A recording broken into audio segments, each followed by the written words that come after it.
저는 이 말씀을 가지고요, 느헤미야는 기도와 긍정의 말로 두려움을 이겨내었습니다 라고 하는 제목으로 함께 은혜의 말씀을 나눴으면 좋겠습니다. 느헤미야가 성벽을 재건한다라고 하는 소식을 듣고 예루살렘에서 많은 사람들이 이스라엘에서 많은 사람들이 예루살렘으로 돕기 위하여서 모여들었습니다.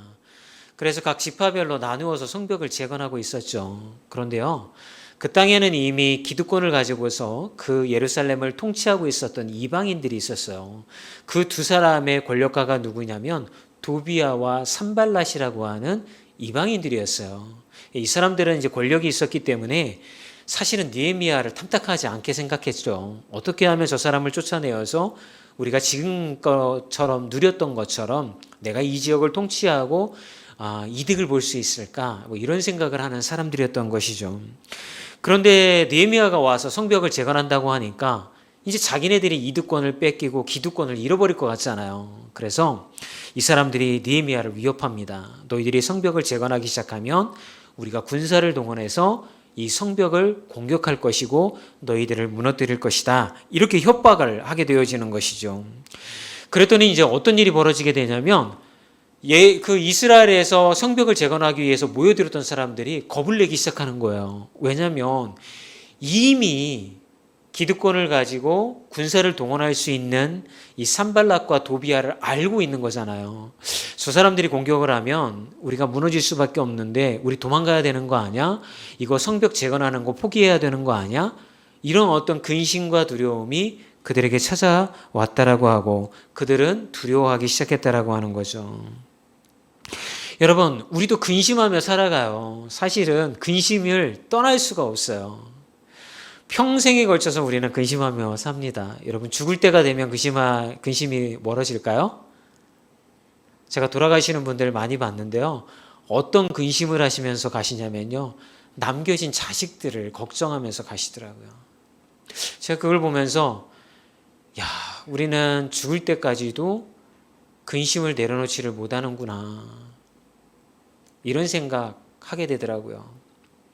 우리도 늘 근심하고 두려워하면서 살죠. 그런데 근심을 하면요, 근심이 근심으로 끝나지 아니하고 근심이 두려움을 갖게 만들더라고요. 그래서 저는 오늘 이 말씀을 통해서 여러분들에게 전해드리고 싶은 메시지가 있어요. 어떻게 하면 근심과 두려움을 벗어날 수가 있을까? 아니, 근심과 두려움을 벗어날 수가 없다고 한다면 어떻게 우리가 신앙인이라고 한다면 이 근심과 두려움을 이겨낼 수는 있잖아요. 그죠? 그동안 많은 말씀들을 통하여서 근심과 두려움에 대한 이야기를 전해드렸잖아요. 근데 그러면 우리가 이겨내야 되는데 이겨내지를 못하는 거예요. 늘 걱정하고 늘 근심하며 살아가고 있는 거죠. 그래서 오늘 느헤미야가 어떻게 이 근심거리, 두려움을 잘 이겨내었는지 그런 것들을 여러분들에게 말씀을 통해서 연구해 봄을 통하여서 우리도 느헤미야처럼 그렇게 하면 여러분 적어도 우리가 신앙인으로서 한 단계 올라설 수 있지 않을까.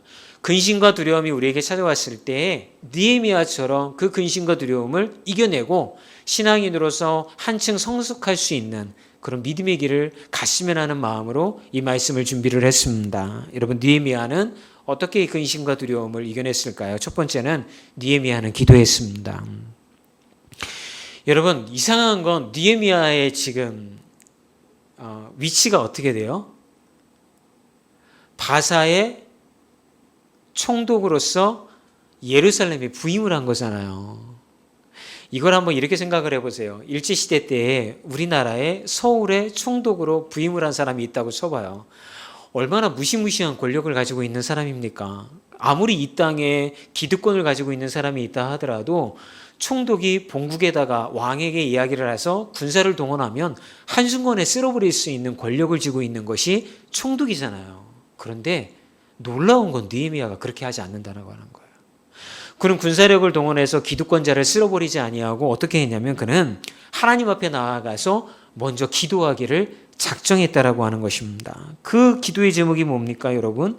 4절의 말씀을 보게 되어지면 이렇게 이야기하잖아요.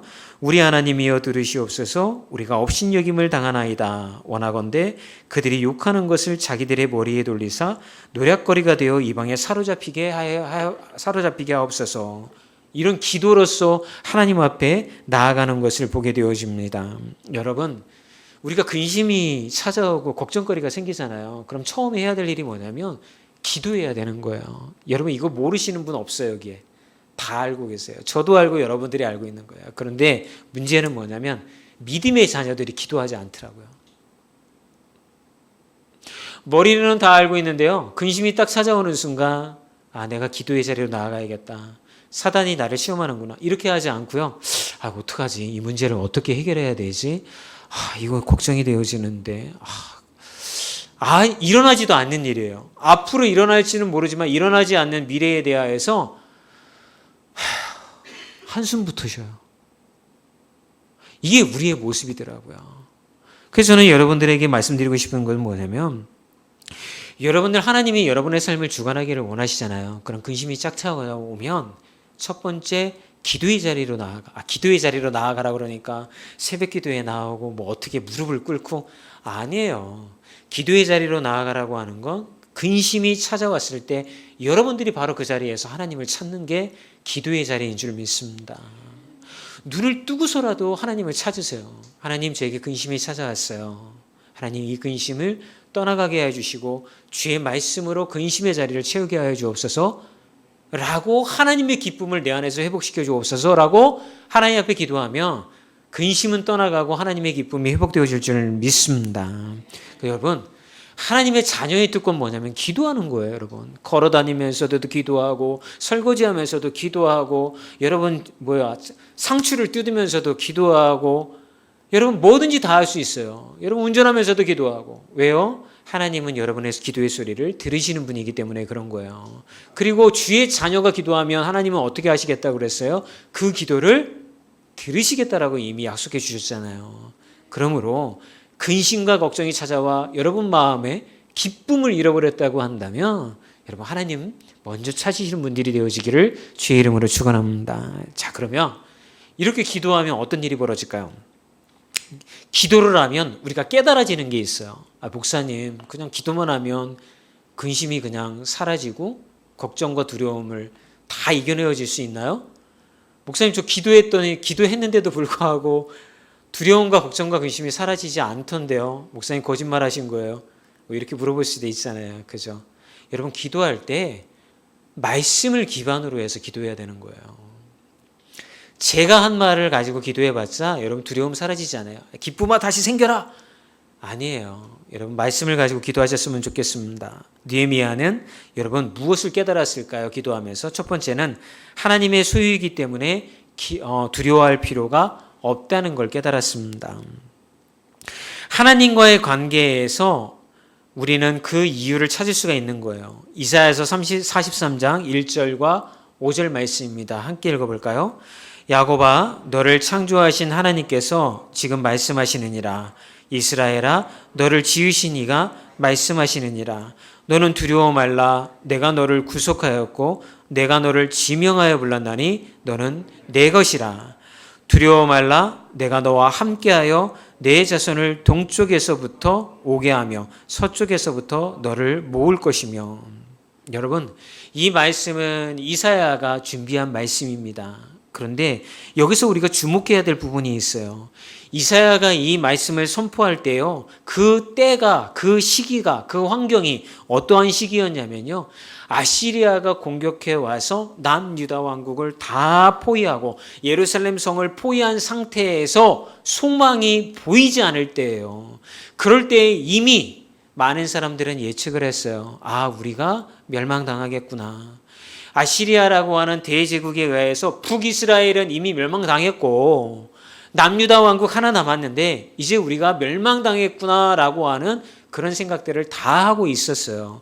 그리고 실제로 이사야가 선지자로 나타나서 뭐라고 이야기를 하냐면 너희들 주님 앞에서 그동안 회개하지 아니하고 죄악 가운데 살았던 너희들의 행실로 인하여서 하나님이 이스라엘, 예루살렘을 멸망시키시기로 작정하였다라고 이미 선포한 상태였어요. 이사야만 선포했나요? 예레미야도 선포하고 다 선포했어요. 그런데 그렇게 멸망을 선포하고 난 후에 이사야는 뭐라고 얘기를 하냐면 두려워하지 말라고 그래요. 끝이 아니기 때문에. 이 고난과 어려움으로 인하여 모든 것이 끝나는 것이 아니라 하나님께서는 너희들을 다시 회개하면 회복시켜 주실 것이다라고 하는 희망의 메시지를 전하고 있는 거예요. 그 메시지가 바로 좀 전에 여러분들이 읽으신 이사야 43장 1절의 말씀과 5절의 말씀인 거예요. 두려워하지 말아라. 내가 너와 함께하여 내 자손을 동쪽에서부터 오게 하며 서쪽에서부터 너를 모을 것이다. 흩어졌던 이스라엘 백성들아, 너희들을 다시 회복시켜 주실 것이다 라고 하는 희망의 메시지를 이사야가 선포하고 있다라고 하는 것입니다.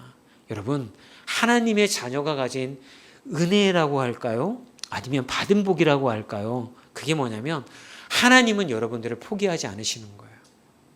저는 이 사실이 저에게 감사가 되어지는 거예요.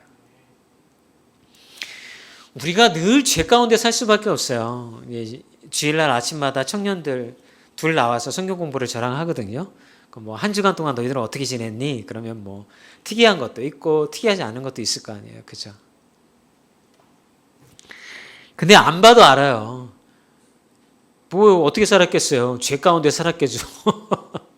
지들 마음대로 살다 왔을 거 아니에요. 그죠? 뭐 청년들만 그런가요? 우리도 마찬가지인 거예요. 내 마음대로 살고 내가 생각한 대로 살다 왔단 말이에요. 한 주간 동안. 그래서 어떨 때는 우리에게 이런 생각이 들잖아요. 야, 내가 이렇게 살았는데 하나님이 나를 사랑하시기는 할까? 정말 하나님 앞에 미안하다, 죄송스럽다. 뭐 이런 생각 갖잖아요. 그죠? 하나님이 나를 포기하실 때도 된 것 같은데. 근데 놀라운 일은 하나님은 결코 하나님의 자녀를 포기하지 않으신다는 거예요.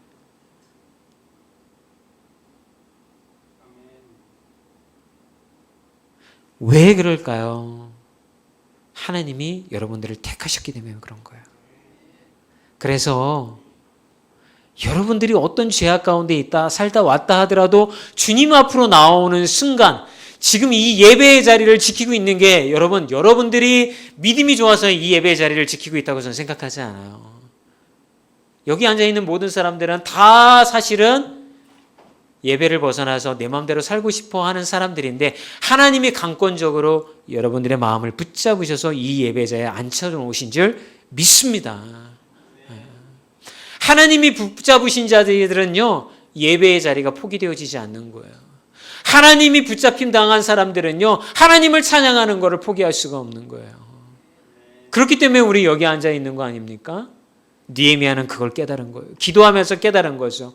아하, 비록 지금 도비아와 산발롯이 군사를 동원해서 우리가 성벽 재건하는 거 무너뜨릴 수 있어. 그들이 능력이 있으니까. 그렇지만 나는 두려워하지 않게 되는 거야. 왜냐하면 나와 함께 하시는 하나님은 결코 이 이스라엘 백성들을 포기하지 않으시는 하나님이니까.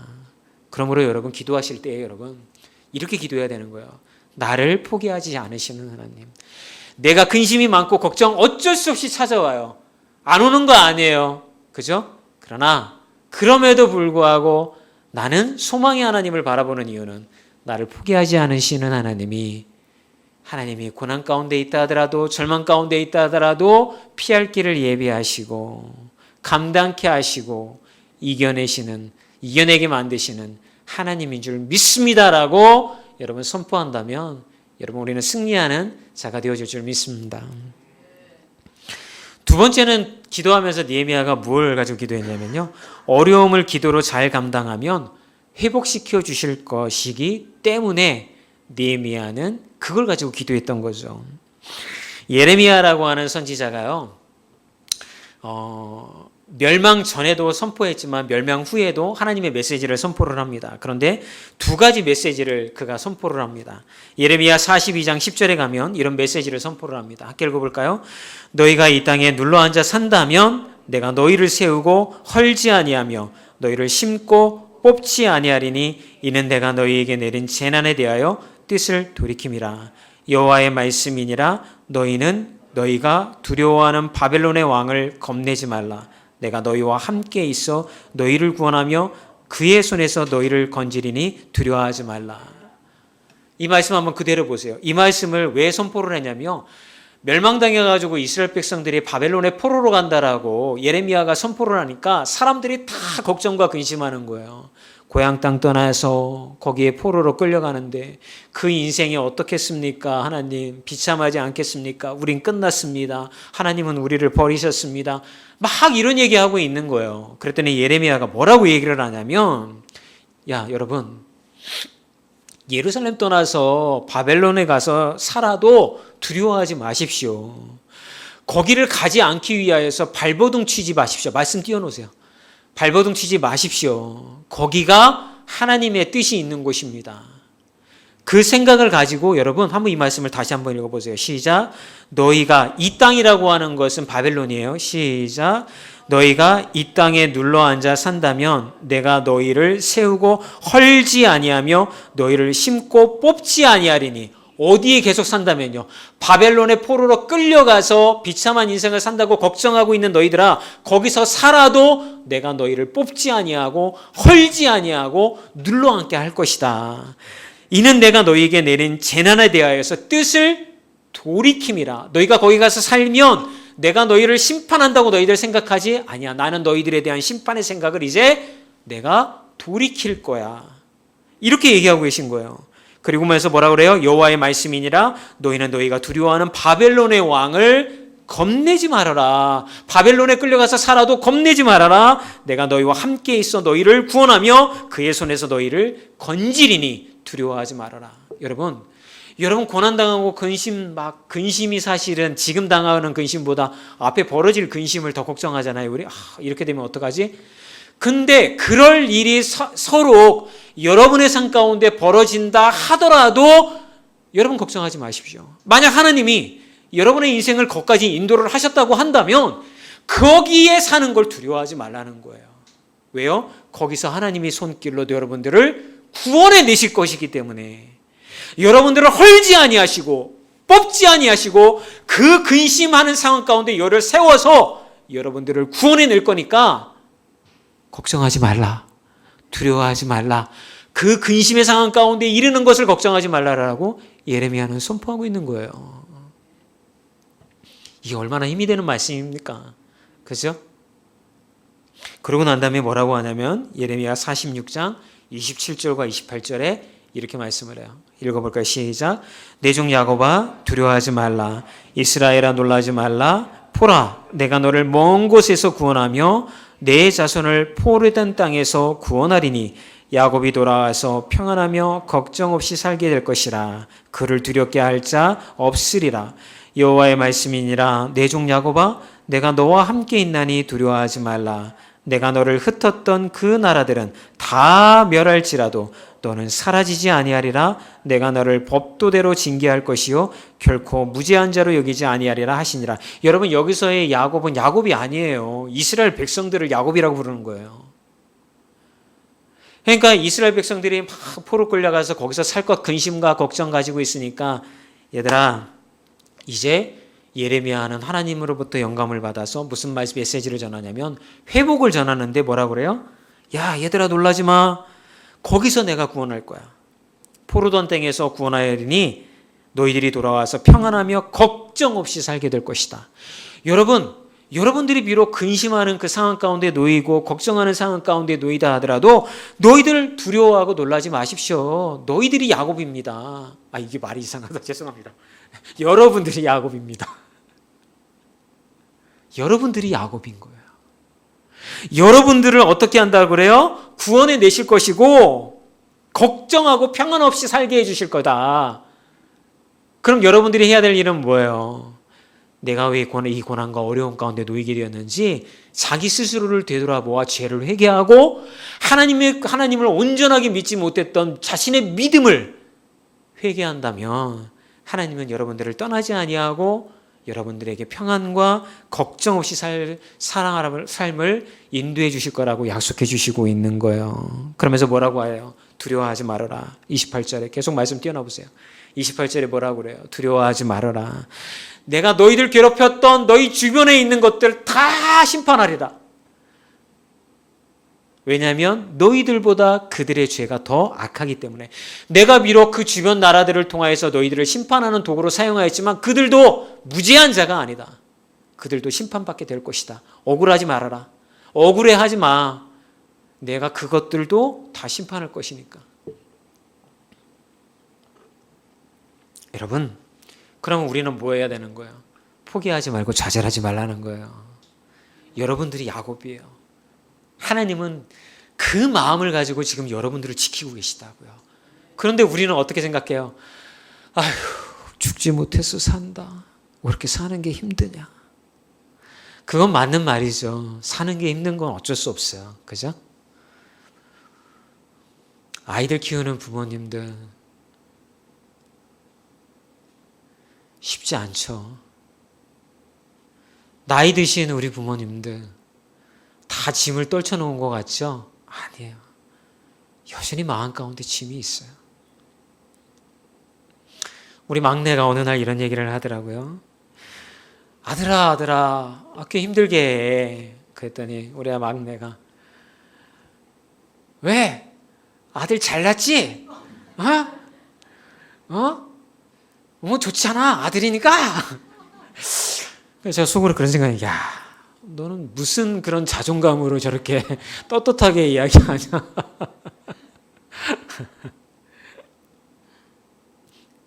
자녀가 기쁨이잖아요. 그죠? 우리는 하나님의 자녀입니다. 하나님은 우리를 기쁘게 바라보시는 거예요. 하나님 이런 생각 안 해보셨어요? 하나님이 우리를 키우시는데 얼마나 힘드실까? 말도 안 들어. 뭐 사고만 치고 다녀. 뒷수습이나 해달라고 그래. 얼마나 힘드실까? 그런데도 우리는 어떻게 얘기해요? 우리 막내가 얘기하는 것처럼. 좋죠? 기쁘시죠? 나놓고 보니까 행복하시죠? 사실은 이게 우리 자세 아니에요? 근데 이걸 바라보시는 하나님의 눈초리는 너무 좋으신 거야. 그럼 아이고, 그럼 네가 있어서 너무나 기쁘다. 그죠? 우리 장로님, 권사님들 자녀들이 이제 뭐 40대 다 됐잖아요. 그죠? 근데도 늘 걱정이 되죠. 말로는 아유, 지들이 알아서 살겠지 뭐. 하지만 어떤 생각이에요? 물가에 내놓은 자식 같고 더 걱정과 근심이 있단 말이에요. 그래도 그 자녀로 인하여서 주님이 주신 기쁨을 누리는 분들이 될 줄 믿습니다. 여러분, 생사 화복은 누구에게 달려 있어요? 하나님께 달려 있는 거예요. 그래서 그런 하나님이 나와 함께 하신다는 믿음으로 회복시켜 주신다라는 말씀을 이미 우리에게 주셨잖아요. 이 메시지 전하려고 그러는 거예요. 뭐냐면 기도할 때에 이렇게 이미 약속해 주셨다라고 하는 거. 이 말씀을 가지고 기도하였더니 느헤미야가 그 안에 구원과 그 은혜가 회복이 되어졌다라는 걸 말씀드리고 싶은 거예요. 우리도 가능하다는 얘기예요. 그러므로 기도할 때 이것이 여러분들 안에 생각이 나고 회복이 되어지기를 주의 이름으로 축원합니다. 엄한 거 가지고 기도하지 말고 약속해 주신 약속의 말씀 가지고 기도하라고요. 아셨죠? 자, 이제 큰 두 번째, 느헤미야는 어떤 걸 가지고서 이 두려움을 이겨냈을까요? 느헤미야는 부정적인 생각과 말을 멀리했습니다. 느헤미야가 같이 기도하자고 백성들에게 말을 했어요. 근데 백성들은 이미 두려움에 휩싸여 있었어요. 10절의 말씀입니다. 4장 10절이죠. 시작 읽어볼까요? 유다 사람들은 이르기를 흙무더기가 아직도 많거늘 짐을 나르는 자의 힘이 다 빠졌으니 우리가 성을 건축하지 못하리라 하고, 느헤미야는 기껏 기도해가지고 은혜가 회복이 되었어요. 백성들에게 요청합니다. 우리 같이 기도합시다. 이 두려움을 이겨내야 됩니다. 그랬더니 뭐라고 이야기를 하냐면 우리는 벌써 힘 다 빠졌어요. 두려움에 휩싸였어요. 이제 우리 이 성 건축 못해요. 끝났어요. 총독님, 아무리 하려고 해도 우리 할 수 없어요. 도비아와 산발랏이 공격하면요, 우리는 끝장이에요. 우린 질 거예요. 이런 어떤 패배감, 어떤 이런 걸로만 제가 제일 싫어하는 사람이, 이렇게 얘기하면 또 그렇다. 제일 듣기 싫어하는 소리가 뭐냐면 부정적인 이야기하는 사람인 거예요. 제 친구 중에요. 우리 이렇게 좀 모임 한번 하자. 오랜만에 친구들아 모이자. 그러면요, 이렇게 얘기해요. 우리 다 바빠서 그날 모일 수 있을까? 처음에는 그냥 그렇게 얘기하는 줄 알았어요. 근데 모이기 바로 직전에 항상 모일 때마다 그 얘기를 해, 이 친구가. 제가 이런 생각이 드는 거예요. 얘는 왜 이렇게 부정적이지? 대학 교수까지 하는 친구가 왜 이렇게 학생들한테 그렇게 가리키는지 모르겠는데 그런 얘기를 하는 거예요. 여러분, 부정적인 얘기하지 마세요. 왜 부정적인 얘기를 하지 말아야 될까? 첫 번째는 사람과 주고받는 말을 하나님이 들으시기 때문에 그런 거예요. 믿음의 자녀들이 부정적인 말 하지 말아야 되는 게 뭐냐면 사람과 주고받는 말을 하나님이 들으시기 때문에 그런 거예요. 말라기 3장 16절 말씀입니다. 읽어볼까요? 시작. 그때 여호와를 경외하는 자들이 피차에 말하며 여호와께서 그것을 분명히 들으시고 여호와를 경외하는 자와 그의 이름을 존중히 여기는 자를 위하여 여호와 앞에 있는 기념책에 기록하셨느니라. 하나님 믿는 사람들이 서로 이야기를 나누었는데 그걸 누가 들었다고 그래요? 하나님이 들으셨다고요. 그리고 그걸 듣는 것에 끝이지 아니하시고 뭐라고 하셨어요? 기념책에다가 메모해 놓으셨다고요. 여러분, 원망할 때 이스라엘 백성들은 모세를 원망했어요. 사람에게 한 말이 아니에요. 그런데 그것을 하나님이 내가 들었다고 말씀하셨어요. 말라기에 나와 있는 이 말씀이 여호와를 경외하는 자, 이게 모세를 향하여 비방했던 그 사람들의 이야기인 거예요. 그리고 기념책에 기록해 놓으셨다라고 하는 것은 무엇이라고 그래요? 하나님이 결코 잊지 않으시고 이것에 대하여서 심판하시겠다라고 하는 강한 의지의 표현이신 거예요.